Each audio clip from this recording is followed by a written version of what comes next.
I know. I know. I know some of y'all shake your head like, wait a minute. On Tuesday, Alan said that was his last YouTube video for the month of June. But then he came back right the next day on Wednesday with another video. And he pretty much said that was going to be his last video for June. And now he's back again with another YouTube video for the month of June. You know, this will be, remember I said that this was potentially going to be a record for me for most videos in the month? Well, I actually did my research and found, no, actually this is going to be my second most. Yeah, the number of videos, this will be my 15th video this month. This will be my 15th video for the month of June, which is going to be starting with April of 2017, which was my first month on YouTube. This is going to end up being the second most videos I've ever done in a single month. Number one is actually May of last year. May of last year. Yeah, in May of 2019, I didn't realize I did this many. I did 25 videos. 25 videos. Yep. Not including Patreon exclusive videos, just strictly YouTube videos. I did 25 YouTube videos in May of 2019, which is the most I've ever done in a month. And this month is going to be my second most because this is my 15th YouTube video for this month. Well, I think I had mentioned earlier this week that a week ago today, I had a heated dust up over on Bernard Riley's YouTube channel. Well, if anybody was paying attention today, if they happen to tune in to Bernard Riley's live stream, I almost had a semi-dust up again, and almost with the same young brother. But this time, I actually had at least a momentary heated exchange with about 4 people on the panel. Yeah, I had a disagreement with something this Mumia Obsidian Ali said that just about all my black followers are familiar with. Brother named Edward Anderson. I had a momentary heated exchange with him. The young brother from last week, his name is Keith. And this older brother named who goes by the pseudonym Platinum Elite. Platinum Elite. Yeah, I had at least a momentary exchange with all of them. And that's a small part of what provoked this video is both my exchanges with them and then a few things that were said in the chat room. Because, you know, if you go on a live stream, they always have an active chat room. And what I'm going to present in this video, there's a lot of people who try to undermine my credibility as a dating coach or the validity of my Mode 1 approach, if not both. And this is not specifically a YouTube thing. This is probably, I've been dealing with this since the mid to late 1990s, if not a little earlier. Well, yeah, I know for a fact earlier than that. As I told y'all, when it came, even before I officially became a dating coach, just as far as the Mode 1 approach itself, the first time I had guys try to undermine the validity of the Mode 1 approach was when I was in college, which is when I first started being Mode 1. And again, it was some of my own closest friends and frat brothers. It wasn't guys that disliked me. This was guys who I was cool with. Like, for example, I remember C Boogie in one of his first videos, the first video he did directed at me, I think this past Sunday, he made the comment, he said, one thing I don't think ARC realizes is that a lot of guys who get into these arguments about Mode 1 do not really have a problem with Mode 1. They have a problem with Alan himself. They don't like him as a man. And the only thing I disagreed with that is the part where he said, I didn't understand it or I didn't realize that. I fully realized that. I fully realized that. And ain't too many things I don't understand about human nature. Like, I had a guy say that on the panel today that I was on. He started off some commentary by saying, one thing I don't think Alan understands, Dude, let me tell y'all to just crush that type of thought. Man, it ain't shit I don't understand or I'm not consciously aware of. Now, I might play the dumb role at times and act like I'm clueless about certain things, but trust me, man, I'm 57 years old. When it comes to stuff to do with dating and relationships, ain't shit I don't understand. Nothing. Zero. Nothing. More specifically, when it comes to stuff to do with attraction and seduction, ain't shit I don't understand. Nothing. Zero. Zero. The general psychology and human nature of women and the general psychology and human nature of men is very little, if anything, I don't understand. My minor in college was psychology. So, at minimum, I tend to be amused, and at maximum, I tend to be irritated when people say, well, I don't think Alan Roger Currie understands blah, blah, blah. I understand everything.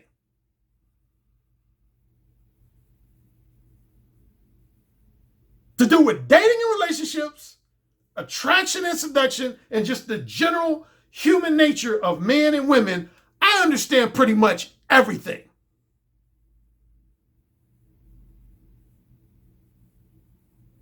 You're insulting me when you say stuff like that, particularly if you're younger than me. I don't like no young person trying to tell me what I don't understand. Because 99% of the time it's just the opposite. No, you don't understand. You need me to teach you. You can't teach me shit.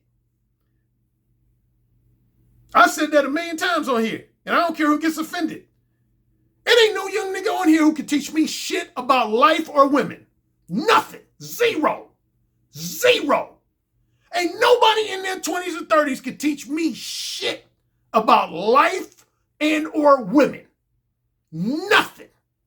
Zero.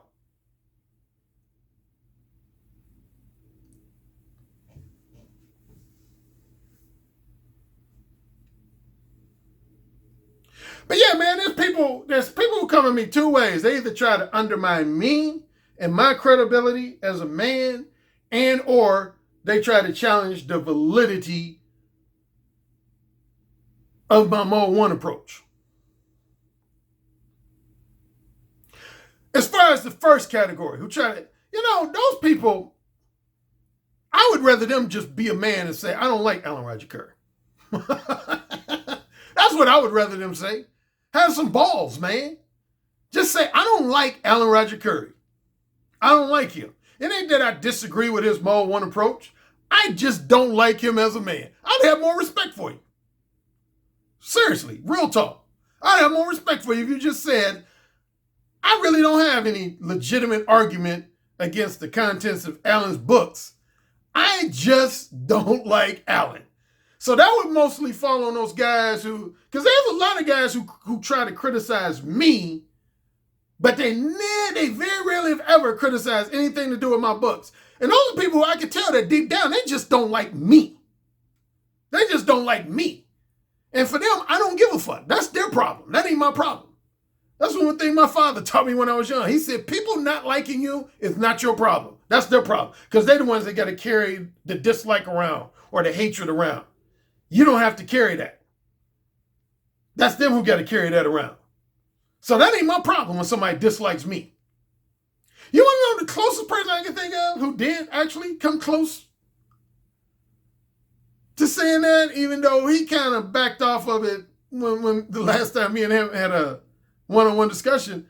But there's this brother, black male YouTube content creator that goes by the pseudonym Man of Tomorrow. Man of Tomorrow. Man of Tomorrow is probably the closest I've ever heard somebody come to saying, essentially, I don't have a problem with Alan's books, but I just don't like him. He didn't say it in those words. He didn't just flat out say, I don't like Alan Roger Currie. But what he said one time is, he said, like I know specifically in regards to my book, The Beta Male Revolution. He said, I love Alan's book, The Beta Male Revolution, but I don't think he was the best man that was qualified to be the author of that book. That's what Man of Tomorrow said. He said, I love the book, the contents of the book. But basically he said, I don't like the fact that Alan Roger Currie wrote that book. And basically what he went on to say was, and I've heard this from a few other people, he basically said, Alan has never lived the life of a romantically or sexually frustrated beta male. So why should he author that book? He felt like basically that the beta male revolution should have been written by a guy who was more genuinely and legitimately a romantically and sexually frustrated beta male type, rather than a womanizing alpha male type. So that was his issue.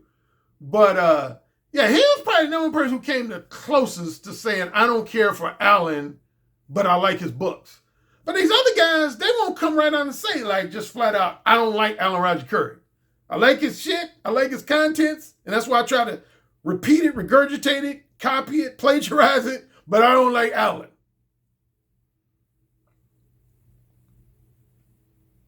I know at least half the reason why the guys who do genuinely dislike me, why, one of the reasons, because a lot of guys see me as an egotistical motherfucker. I've known that for years. But the thing is, I came on YouTube saying that. When I first got on YouTube, I said, I did this video, I think it was like my second, third, no later than my fourth video ever on YouTube.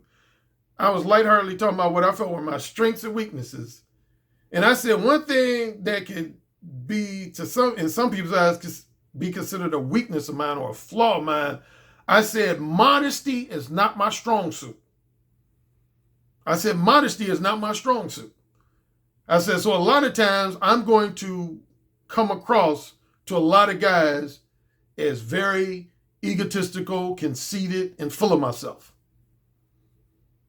And that's when the brother Tony Maceo first came up with the phrase ball rubbing that I had never heard before. He said, yeah, Alan, man. He said, a lot of brothers on YouTube ain't gonna like you, man, because you be ball rubbing a lot. And that's his term for boasting on yourself, bragging on yourself. He said, you be ball rubbing a lot, man.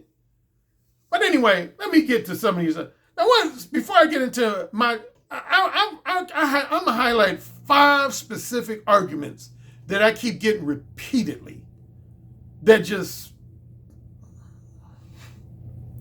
I've already told y'all, man, I said it on a recent video, man. Ain't nobody going to defeat me in a Mo 1 debate. I don't even know why you're trying. I don't even know why you're trying, because you ain't going to win. You ain't going to win. I'm telling you that. You ain't going to win. So your actions are acts of what's known as acts of futility. Acts of futility, man. You ain't gonna never beat me in a debate about Mo 1. I guarantee you one. I'll put as much as $5,000 bet on that shit that you ain't gonna beat me.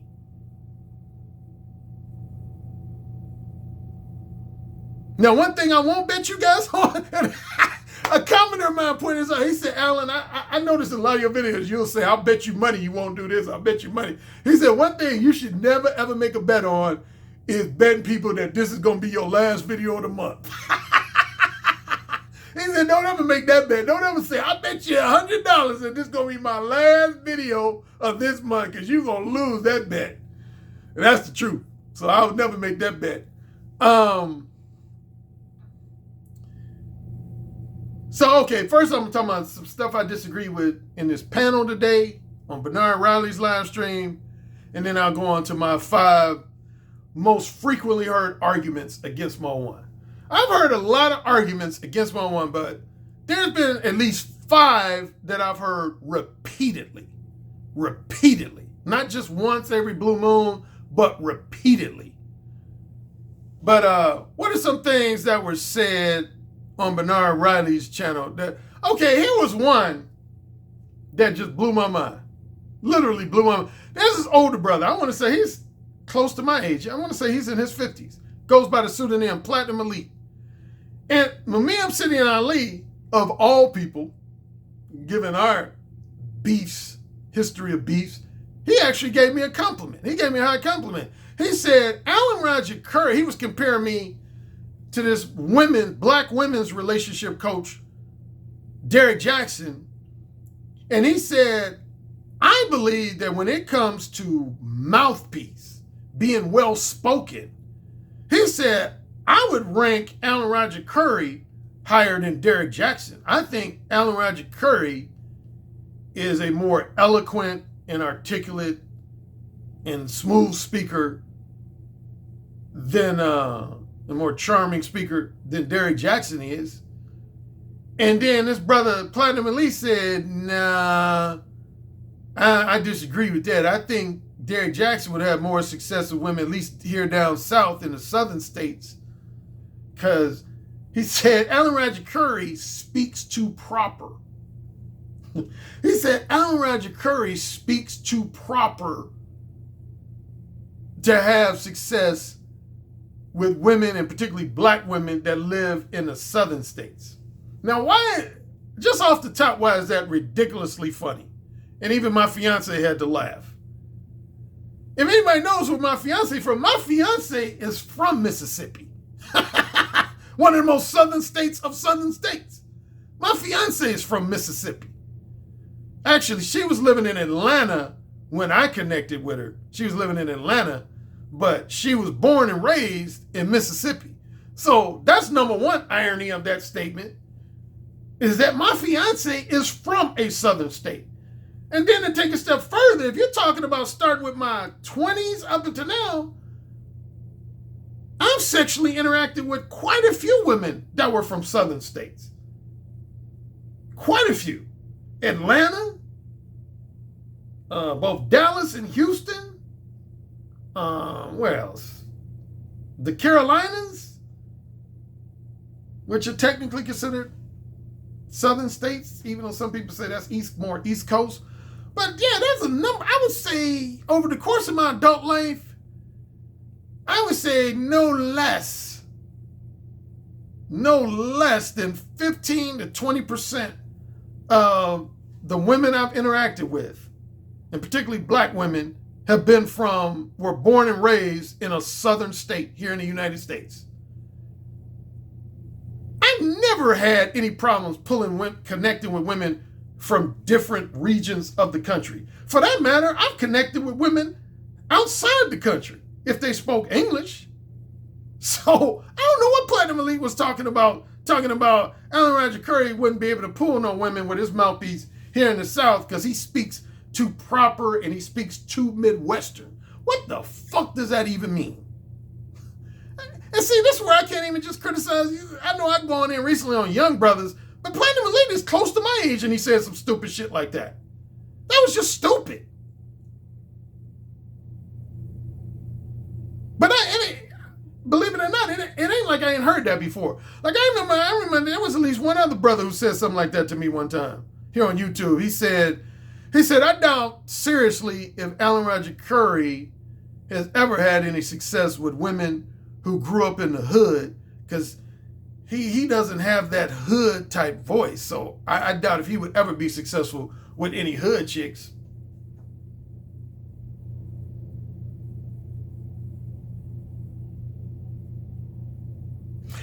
Insert dog face here.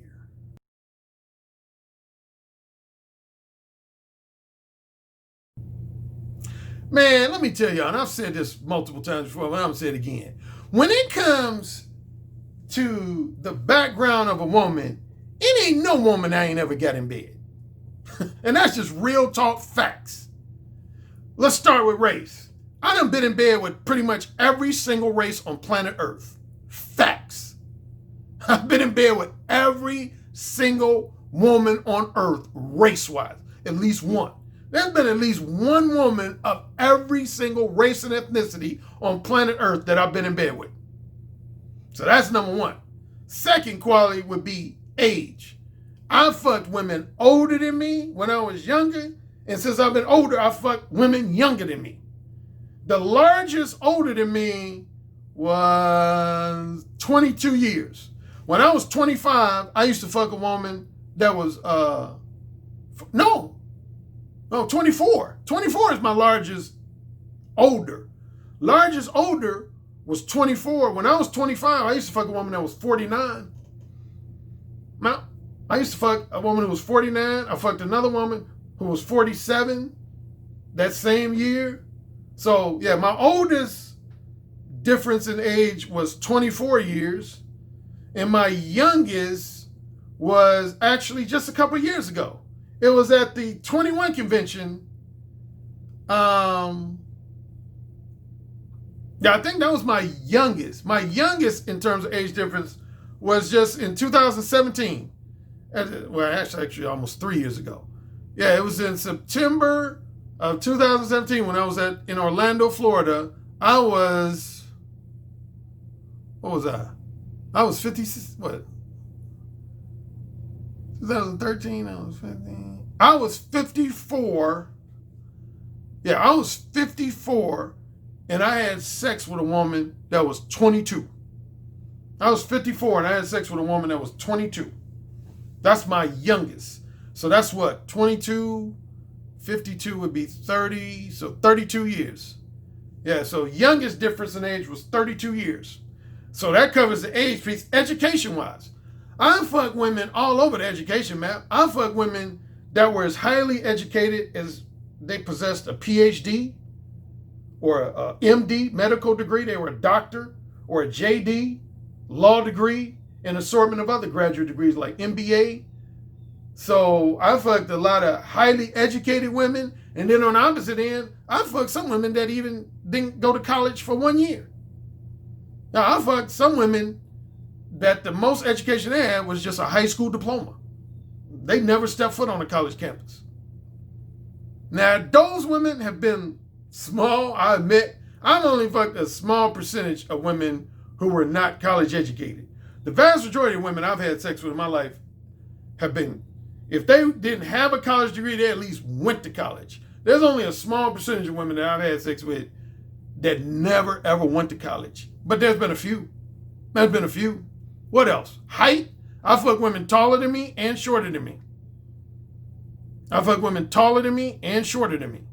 Trying to think what else qualifiers. I fuck women from two-parent families, and I fuck women from single mom-led households, or even in some cases, single dad-led households. So I could go on and on and on, man, but people crack me up trying to say, well, I bet Alan has only been successful with this type of woman and that type of woman. Man, I've been successful across the board. Across the board. So it's ridiculous to hear somebody say, Alan probably ain't never been successful with women from southern states. And again, my own fiance was born and raised in Mississippi.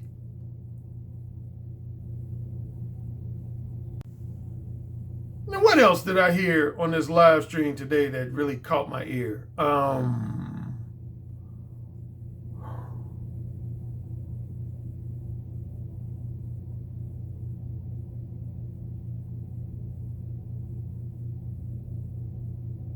Well, the one other thing I mentioned, some of the stuff not worth mentioning, but the one other thing I mentioned is that Mumia Obsidian Ali, he said, he actually made one statement I agree with and another statement I disagree with. One statement that he agreed with, he said, self-improvement and personal development can go beyond the realm of looks, go beyond the realm of looks. There's areas that you can improve yourself that have nothing to do with your physical appearance. I actually agree with that. So of all the things that me and Obsidian tend to disagree on, I agree with him on that. I've never focused on stuff to do with looks as a dating coach. I touch on it. If you listen to some of my videos, particularly my Patreon exclusive videos, there's been a small percentage of times that I've touched on guys, stuff to do with guys' looks. And I'll mention you should eat right and exercise regularly. But that's not a focal point of my dating coaching like it is some other people's. Like, say, for example, Alpha Male Strategies. Like Alpha Male Strategies, that's big with him, is improving your looks and your physique. And I would say the same thing with their young brother, Stefan Klinkskills.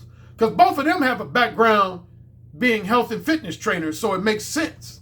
It makes sense that they put a lot. Just about all of my emphasis has been on verbal communication skills. Verbal communication skills. And when it comes to your physical self, I put more emphasis on your demeanor, disposition, rather than just your looks. I put a lot of emphasis on a man's demeanor and disposition, how you carry yourself. Do you carry yourself in a confident and dominant manner? Because I really don't want to, let me get to my 5 and then let me wrap up this video so it won't be too long. Okay, I'm going to start with the number 5 argument I've received the most from guys who want to challenge the validity of my Mode 1 approach. This is argument number 5. Mode 1 only benefits men who are exceptionally smooth, charismatic, charming, and verbally seductive.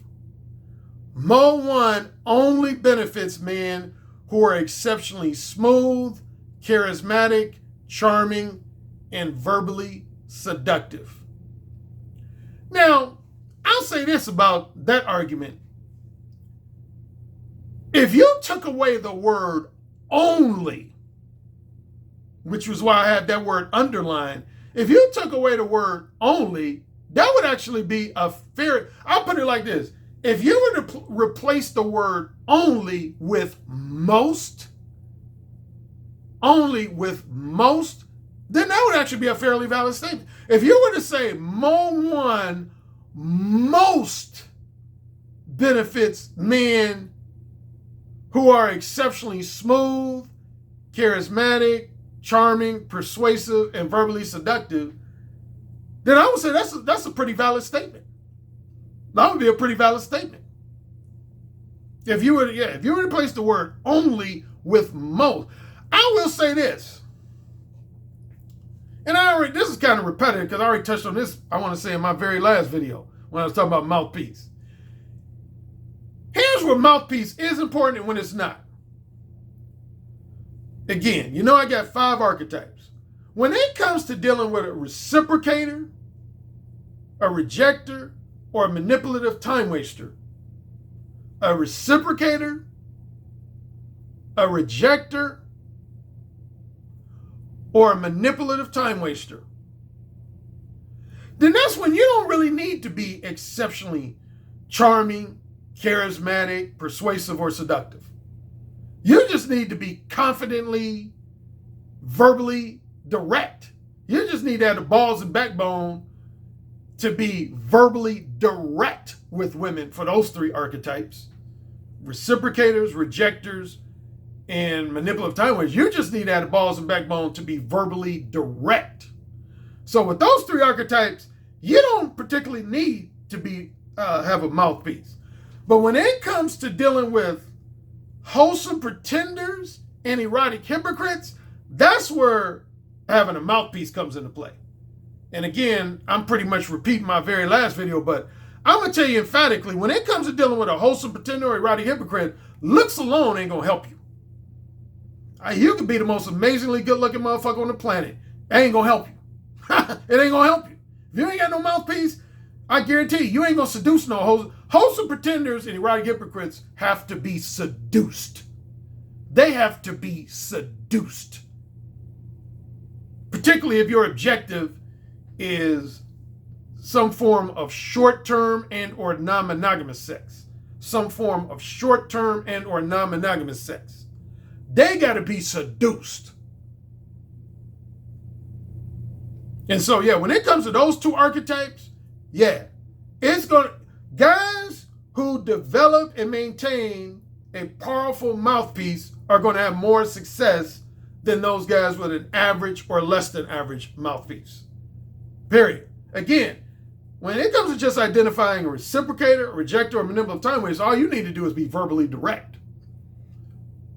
But if you want to both identify and seduce a wholesome pretender or an erotic hypocrite, you have to be charming, persuasive, and seductive. Another thing about your mouthpiece is that That's like I heard somebody, not heard, but saw somebody in the chat room saying, yeah, what ARC doesn't tell these guys is that if they go out and be Mo 1 with women, there's at least a 50% chance they're going to be slapped. Man, I've been Mo 1 for 35 years. I ain't never got slapped. And that's real talk. Never, ever. I ain't never got slapped, not even one time. Matter of fact, the only time in my life I've ever gotten slapped by a woman, I never forget, I was at a party in my 20s, and there was this woman who had big tits. And I just walked up to her without saying anything and just went wham. Now, see, in today's age, I probably would get thrown in jail for that. And I'm going to touch on that in a few minutes.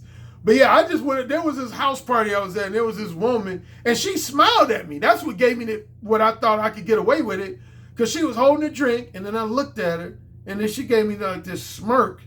And then without saying anything, I just walked up to her, and I just squeezed her titties. And she went, whap! That's the only time in my life I've ever gotten slapped by a woman. In my first conversation with her. Yep, was that woman, because I grabbed her titties. But I was in the wrong. You can't just be walking up to women grabbing their titties. Now, one more thing I'm going to say. Oh, yeah, but I was saying that, see, there's an old adage that goes, it's not what you say, it's how you say it. And I've covered this on a few videos. And this also where mouthpiece comes in. See, one of the reasons why I'm able to get away with my Mo 1 hardcore approaches is because two reasons. I know how to read women well, something that Alex, aka Don Calypso, pointed out in the chat room today. I know how to read women well. I can read women's body language, signs, and signals exceptionally well. Like, I would literally say I'm a master at that shit. Number two, it's my mouthpiece that helps me get away with saying really explicit shit without getting slapped. Because, see, if you got a dorky, awkward style of verbal expression, it ain't going to be received well for women if you say something really provocative or explicit. It ain't going to be received well. Like, for example, you can't go up to a woman in a real dorky way and say, hey, Linda, can I, slap my dick on your face and then put it in your mouth? Can I? I mean, you asking to get slapped. Whereas if I go up to a woman, I'm going to be like, yo, Linda, what's up? You looking sexy than a motherfucker. You know what I want to do? When you in my bed, I just want to just straddle you and just slap my dick all on your face. I just want to slap my dick all on your face. Then I want to just slowly slide it into your mouth and fuck your mouth. What you think about that? What you think about that? That's what I want to do. See the difference? See the difference? Ain't no woman gonna slap me over that shit. She gonna be ready to play with her pussy. It's the bad motherfucker I am. #ball rub. Now let me move to argument number 4. Argument number 4. Mo 1 only benefits men who possess an exceptionally handsome face and or an above average physique. Well, of course, this is the argument that at least somewhat relates to my spirited debate with C Boogie.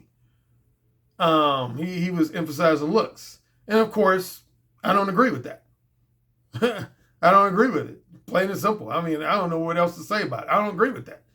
For the simple fact that I know men who were average looking and even in some cases slightly below average looking that have benefited from Mo 1 without having either a great face, a great physique, or either one. Like, I know on the physique part, I can just speak for myself. I can name a lot of times I've benefited from Mo 1 without the benefit of a lean, muscular, athletic physique. A lot of times.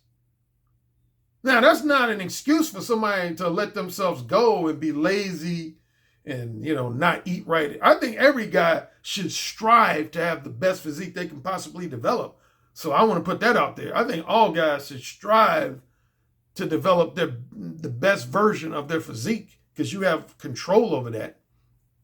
But that said, I can name a lot of times I've had success with Mo 1 when I've been like, say, 20, 25, 30 pounds overweight.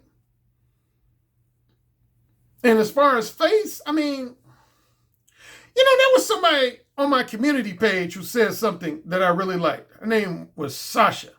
This woman, I believe her name was Sasha. And we ended up, first we were disagreeing with each other, and then we ended up agreeing with each other. Because at first she was making an argument essentially that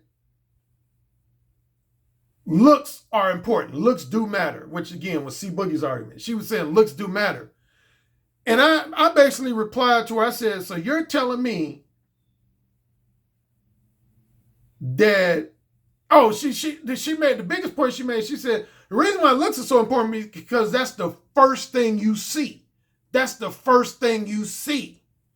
And I fired back. I said, so you telling me you can't see confidence on a man? You can't see masculinity on a man? You can't see dominance on a man? So you telling me his demeanor and disposition have nothing to do with your attraction to him? And sure enough, she agreed with him. She said, yeah, you're right. She said, instead of saying looks, I guess I should say a man's physical presentation matters. A man's physical presentation in general matters instead of just saying his looks matter. And then I said, okay, I agree with you on that. Because see, to me, your physical presence includes more than just your looks per se. Like say the structure of your face. Like I can look at a guy, for example, and tell if he's confident or not. I can look at a guy and tell if he has a dominant nature or not. I can look at a guy and tell if he's highly masculine versus effeminate. I'm going to give you 2 examples. Let me show you a picture of a CNN host named Don Lemon. Don Lemon. Well, a lot of people should be familiar if they watch CNN. I dare any guy, even though I know guys don't like to evaluate other guys' looks, but I dare anybody to say that Don Lemon is not an above average looking dude. Most people look at Don Lemon would categorize him as a classically handsome guy. But now let's contrast him with Dennis Rodman. Do you think he could pull more fine bitches than Dennis Rodman? No, for one thing, Don Lemon is openly gay. He's gay. And even I would bet say that even if he was heterosexual, he probably wouldn't pull better women than Dennis Rodman, even though Dennis Rodman is not nearly as handsome as Don Lemon is. But if you take in those other things, like confidence, masculinity, dominance. Again, I told y'all about a woman who interacted with Dennis Rodman in person. She said that dude oozes sex appeal.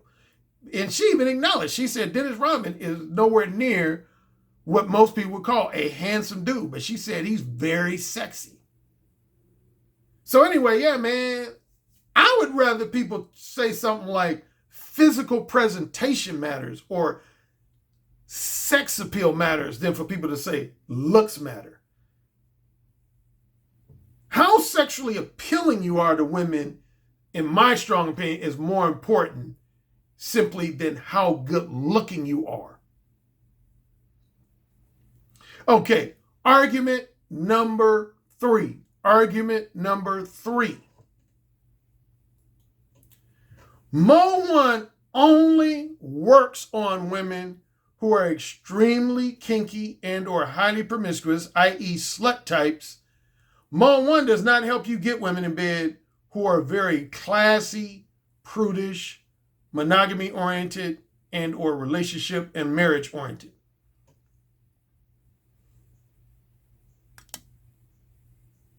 Guys kill me thinking they know everything about Mo 1 when they don't. Matter of fact, there's somebody, I'll be honest, there's somebody I used to be cool with that one of the reasons to this day why we really don't speak to each other that much, I was going to say that much, but really at all. I'll call him out by name, Steve D. Williams. If I can name 2 people by name who presented this argument to me among other people, was the dating coach Steve D. Williams. He said this one time on O'Shea Duke Jackson's channel, and I did a response video firing back at him. And then that PUA from London named Yad, he said he presented this argument when I was in London. This is the argument he presented. It's a bullshit argument, man. It's a bullshit argument. Why? Because a lot of women that I've used Mole 1 on and had sex with are now married with a husband and children. They're married with a husband and children. So how can you say they're not relationship or marriage oriented? I can name a high percentage of women that I had casual sex with because of Mole 1 that are now married, got a husband and children. I've had sex with a lot of women who I was only a handful of men that they engaged in casual non-relationship sex with. I give you one example of that is the woman who I always refer to as Sharon. Sharon would fall in that category. Sharon was not, anybody who knew Sharon, Sharon was classy as fuck. She was college educated. She was professional. She was a pharmaceutical sales rep. She didn't engage in a lot of casual sex. Most of her sex with men was within the context of a boyfriend-girlfriend relationship. I was one of only, I want to estimate, I was one of only maybe 4 or 5 guys in her entire life at the time I dealt with her that she had engaged in non-relationship sex with. Non-relationship sex with. Yeah, I think I was one of only like 4 or 5 guys that she had engaged in non-relationship sex with. Every other guy she had sex with, it was within the context of a long-term boyfriend-girlfriend type relationship. And there's a number of other women, man. There's some women, I was literally like the first or second guy that those women had ever had casual sex with. Now, I don't know about after they dealt with me, but at the time I dealt with them, I was like only the first or second guy they ever had casual sex with. So guys who say that, they don't know what the fuck they talking about. They don't know what the fuck they talking about. And my second counter argument against that argument is, and this is why I always talk about sexual duplicity. And this was my counterpoint against Yad when he said in London. For all these guys who think the only women they get in bed is quote unquote good girls, how you know? How you know? Is my simple question, how you know? A woman might only show you her good girl side. She might show me her kinky freak side. That's what it means to be a sexually duplicitous woman. So a lot of you guys who think you've only had sex with quote unquote monogamy-oriented women, relationship-oriented women, basically non-slut type women. Yeah, that's what those women want you to believe, motherfuckers. Real talk. Real talk. That's what they want you to believe. I bet you a lot of them women that you think are classic good girls, I bet you I would have seduced them the first day I met them. Because I'm a bad motherfucker like that. Hashtag ball rubbing. On to argument. This out of 5, this is the one that got me the most riled because a few guys in the chat room, in Bernard Riley's chat room, were highlighting this argument right here. And I remember Alpha Male Strategies, he presents this argument in his first book, which honestly perturbed the shit out of me. Argument number 2 is, because of the current Me Too movement, using ARC's Mole 1 approach with women will cause you to end up in jail at maximum, or at minimum will cause you to get fired from your job.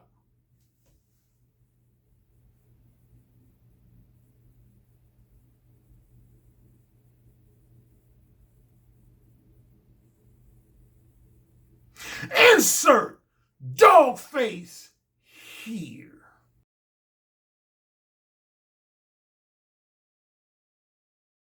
Nigga. I had at least 5, I want to say roughly about 5 dudes in Bernard Riley's chat room who was making some variation of that comment. Here's a challenge I'm going to give you. Name one prominent figure, like somebody who's a public figure, like entertainment industry celebrity, prominent businessman, politician, somebody in the public eye. Of all the men who have been targeted by the Me Too movement, who are well known, I ain't talking about, somebody we wouldn't know. Name somebody who landed in jail. One person who landed in jail simply because he told a woman, I'm interested in having sex with you, and I would prefer to have non-relationship sex rather than monogamy-oriented relationship sex. Name one person. I invite you to, in my chat, in my comment section. Name one person who went to jail because he told a woman, number one, that he told a woman he found her, sexually appealing, attractive and sexually appealing. And then number two, he told the woman he was interested in having sex with her. And then number three, more specifically, he told her that he was interested in having short-term and or non-monogamous sex with her rather than long-term monogamous sex with her. And as a result of those three things, he ended up in jail. Name a person. And then on the second thing about you could get fired from your job, I've done at least 3 videos where I emphatically said, you don't need to be trying to fuck somebody you work with anyway. What the fuck is up with you guys who ain't got no options outside of work? What is that even about? What is that even about that you ain't got no options outside of your workplace? What is that even about? I ain't never had to rely on coworkers to get laid. That says something about you. If you got to rely strictly on coworkers to get laid, what does that say about you and your social life? You non-option having motherfucker? You non-option having motherfucker? I don't have no respect from guys who are trying to exclusively get laid with women they work with, and even more particularly a woman who works for you.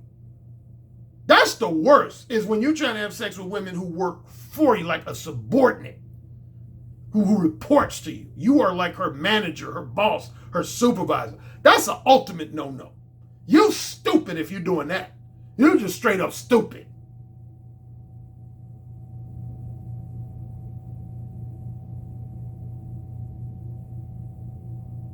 So I want somebody to prove to me that somebody's been a target of Mall 1 because all they did was these 3 things. Number 1, they told a woman that she was attractive and sexually appealing. Number 2, they let it be known that they wanted to have sex with her. And number 3, more specifically, they let her know that that they were interested in short-term and or non-monogamous sex. And as a direct result of that, they either at maximum ended up in jail or at minimum, they got fired from their job. Go. Name the people who specifically with details. You got to give me some links. I'm not going to take you on your word. You got to support it with some kind of link. You got to support it with some type of link where it's described like that.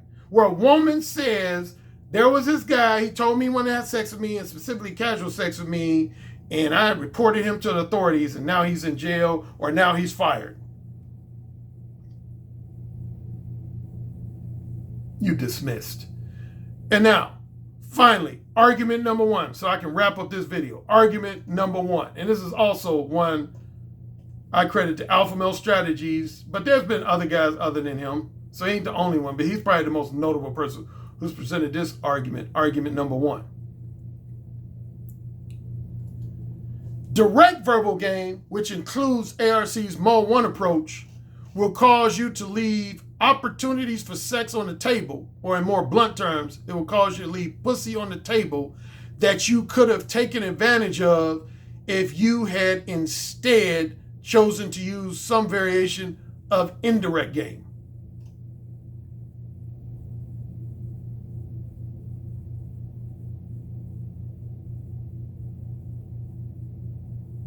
Insert dog face here.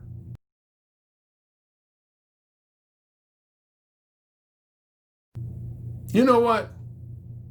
I ain't gonna even respond to that one. I'm gonna just include a link in my comment section of the video where I spent the whole video. Well, there's not just one. There's probably a minimum of 3 videos where I addressed argument number 1. So I don't feel like rehashing those videos. But just look at, at the top, at my pinned, you'll always see a pinned comment at the top. And I always list at least 9 videos that I feel are related to the subject matter of that particular video. So I'm going to just include the links of the videos because I've addressed the argument to that. But my simple response would be, that's far from true, invalid. That is far from true. Like one of my commenters pointed out recently. See, here's a lot of guys who present that argument don't realize that that goes both ways. You can leave pussy on the table by being indirect instead of direct. That's what a lot of guys, and I had women tell me this when I was in Los Angeles about a year and a half, almost 2 years ago. I had some women straight up tell me that.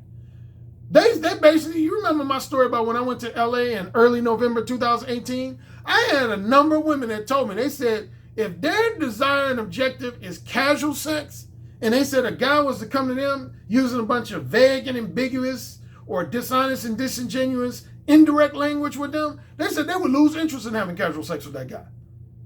And I had a commenter recently, he said that. He said, I think you actually lose more pussy by being indirect instead of direct than you do vice versa.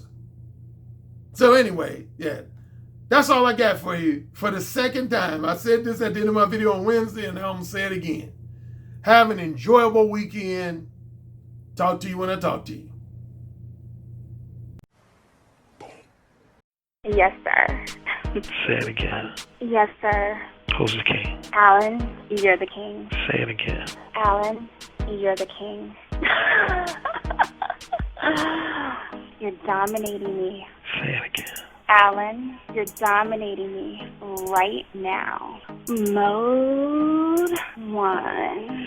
Mode 1. Daddy, can I go, please? You're the king. Say it again. Oh, you're the fucking king. Yes. Yes. Yes. You're the king, Alan.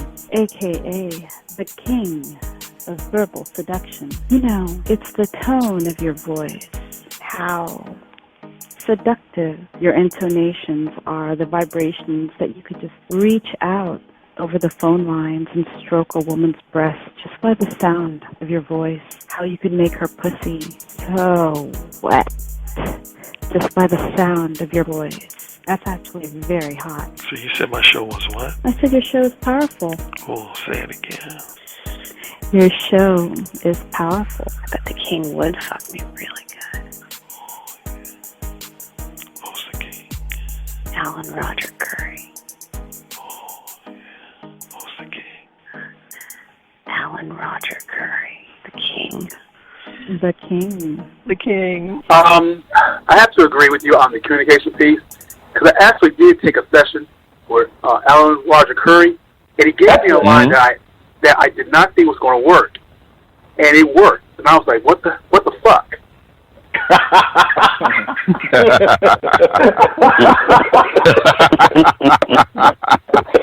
Oh my God! Man, he's the master. He's the master of the verbal seduction. He got that communication piece down pat. It really worked. Yeah. It just simply worked, and I just didn't think it was going to work at all. Some guys have natural handles. Some guys have a better natural shot, but you can always improve your shot. And sex is damn sure something you can fucking learn. Look, dude, you want to learn how to talk better? I'm hiring Alan Roger Currie to get my dirty talk game on, because it's always been something I want to get better at. Verbal seduction, man. I'm like, clearly, this guy's the Michael Jordan of seduction. Like, come on now.